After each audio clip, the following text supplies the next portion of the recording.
നമസ്കാരം. Raf talk ഫുട്ബോളിലേക്ക് അവർക്കും സ്വാഗതം. ഒടുവിൽ കാർലോസ് എസ്പി ആ ലൂസ് ബോൾ അറ്റാക്ക് ചെയ്തെടുത്ത് കിടിലായിട്ട് ഫിനിഷ് ചെയ്ത് സ്പെഷ്യലായിട്ട് മാറി ടീമിനെ വിജയത്തിലേക്ക് കൊണ്ടുപോയി. ശരിയാണ്, പക്ഷേ റയൽ ജയിച്ചു.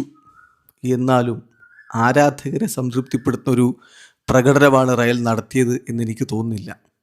പല പുതിയ കോമ്പിനേഷനുകളും ഇനിയും വർക്കാവേണ്ടതുണ്ട്. എസ്പാനിയോൾ ഗോൾ അടിച്ച ആ ഗോള്, അവരുടെ താരം ഫ്രീ, എത്ര സിംപ്ലിയാണ് ആ ഡിഫൻസിനെ അവർ അവിടെ പൊളിച്ചത് എന്നുള്ളതാണ്. മൊത്തത്തിൽ നോക്കുമ്പോൾ കൊനാട്ടയൊക്കെ മോശമല്ലാത്തതിൻ്റെ കാര്യങ്ങൾ ചെയ്തിട്ടുണ്ട്, ഇല്ലെന്നല്ല. ഹൂയിസ് നന്നായി ചെയ്തിട്ടുണ്ട്. പക്ഷേ ഈ ഒരു നിമിഷത്തിൽ പാളിപ്പോയിട്ടുണ്ടായിരുന്നു. അതുപോലെ പല കോമ്പിനേഷൻസും പുതിയ കോമ്പിനേഷനുകളും ഇനിയും വർക്കാവേണ്ടതുണ്ട്. വിനി ജൂനിയർ ആണെങ്കിൽ ആകെ പ്രശ്നം. സാധാരണ അദ്ദേഹം എങ്ങനെയാണോ ചില മത്സരങ്ങളിൽ ഇടപെടാറുള്ള അങ്ങനെ തന്നെ എതിരാളികളോട് പ്രശ്നം, എതിർ ടീം ഫാൻസിനോട് പ്രശ്നം, അങ്ങനെയാകെ. പിന്നെ അദ്ദേഹത്തെ പുറകിൽ നിന്ന് തൊഴിച്ചിട്ടുണ്ട്, അത് വേറെ കാര്യം. അത് കൃത്യമായിട്ട് സംഭവിച്ചതാണ്. അതിന് റഫറി കാർഡൊന്നും കൊടുക്കാതെയും പോയി. ബെർണാഡോ സിൽവ, ഫെഡെ വാൽവെർദെ ഇവരായിരുന്നു ഡബിൾ പിവോട്ട് എന്ന രൂപത്തിൽ ഇറങ്ങിയത്. ബെർണാഡോ സിൽവ വേണ്ട വിധത്തിൽ മത്സരം ഡിഫെൻസീവലി അദ്ദേഹത്തെ ഏൽപ്പിച്ച ജോലിയിൽ കൺട്രോൾ ചെയ്തിട്ടുണ്ടോ എന്നുള്ള ചില ചോദ്യങ്ങളുണ്ട്. എന്നാൽ ആർദ ഗ്യൂളർ നന്നായിട്ട് തന്നെ കളിച്ചിട്ടുണ്ട്. ഗ്യൂളറുടെ ആ ഒരു ഫ്രീ കിക്കിൽ നിന്നാണ് ജൂഡ് ബെല്ലിംഗാമിൻ്റെ ഗോൾ പിറക്കുന്നത്. ശരിക്കും പറഞ്ഞാൽ ആ ഒരു ക്രിയേറ്റിവിറ്റി ഗ്യൂളർ ഉള്ളപ്പോഴാണ് ഉണ്ടായിരുന്നത്. അദ്ദേഹത്തെ മാറ്റി പിന്നെ ഡയമണ്ട് വന്നപ്പോൾ ആ ക്രിയേറ്റിവിറ്റി എവിടെയോ മിസ്സായി. കാരണം ഡയമണ്ടയുടെ കളിരീതി വേറെയാണ്. അതുപോലെ കിലിയൻ എംബാപ്പെ നിരവധി അവസരങ്ങൾ കിട്ടുന്നു, പലതും പാഴാക്കുന്നു എന്ന രൂപത്തിലായിരുന്നു. വിനി ജൂനിയർ പക്ക ഫ്രസ്ട്രേറ്റിംഗ് പെർഫോമൻസാണ് നടത്തിയത്.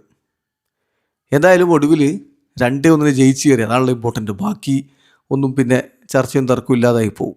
ടീം ജയിച്ചു കഴിഞ്ഞാൽ പിന്നെ അതിനാണ് പ്രാധാന്യം. 2-1 എസ്പാനിയോളിനെ പരാജയപ്പെടുത്തിയിരിക്കുന്നു റയൽ മാഡ്രിഡ്.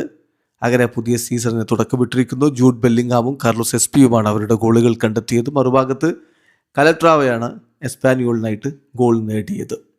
ഈ കലട്രാവ നേരത്തെ റെഡ് കാർഡ് കിട്ടി പോവേണ്ടതായിരുന്നു കേട്ടോ. കരേറസിനെ ചെയ്ത ഫൗള്, വിനിയെ പുറകുന്ന ചവിട്ടിയത്, തൊഴിച്ചത്, അതിനൊന്നും റഫറി ഒന്നും ചെയ്തില്ല എന്നുള്ളതാണ്.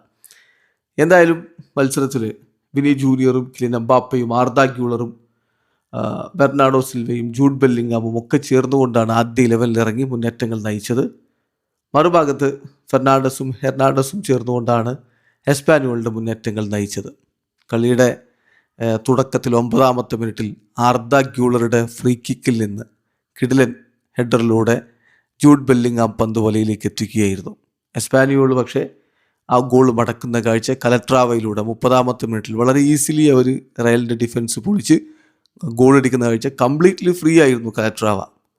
എന്തായാലും ആദ്യ പകുതി അവസാനിക്കുമ്പോൾ 1-1 സമനില. രണ്ടാം പകുതിയിൽ സ്വാഭാവികമായിട്ടും കളി തിരിച്ചു പിടിക്കാനുള്ള ശ്രമങ്ങൾ റയലിൻ്റെ ഭാഗത്തു നിന്നുണ്ടായി. മറുഭാഗത്ത് എസ്പാനിയോൾ ഡിഫെൻഡ് ചെയ്ത് നിൽക്കാനാണ് അധികമായിട്ട് ശ്രമിച്ചത്. കളി പുരോഗമിക്കവേ മാറ്റങ്ങൾ കൊണ്ടുവന്നു. കരേറസിന് പകരം കുക്കറയെ കളിക്കളത്തിലേക്ക് വിടുന്നു. ഗ്യൂളറെ പിൻവലിച്ച് ഡയമണ്ടയെ ഹോസെ മൊറീഞ്ഞോ കളിക്കളത്തിലേക്ക് വിട്ടു. റയൽ മാഡ്രിഡ് വിജയ ഗോളിനായിട്ടുള്ള ശ്രമങ്ങൾ നടത്തിക്കൊണ്ടിരുന്നു. ഒടുവിലാണ് ആ ഒരു ഗോളിന് വഴിവെക്കുന്നത്.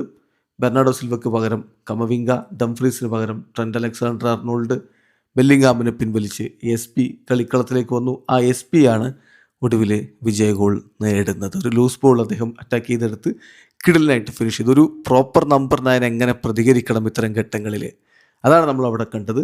അദ്ദേഹത്തിൻ്റെ ആ ഗോളിനൊടുവിൽ റയൽ മാഡ്രിഡ് 2-1 വിജയിച്ച് കയറുകയായിരുന്നു. പക്ഷേ ഇത് പോരാ എന്നൊരു ഫീലാണ് എനിക്കുണ്ടായത്. നിങ്ങൾക്ക് വ്യത്യസ്ത അഭിപ്രായങ്ങളുണ്ടാവും, കമൻറ്റ് ബോക്സ് രേഖപ്പെടുത്തുക. വീഡിയോ അവസാനിക്കുന്നു. ഫുട്ബോൾ ലോകത്തെ കൂടുതൽ വിശേഷങ്ങളുമായി റാഫ് ടോക്സ് വീണ്ടും എത്താം.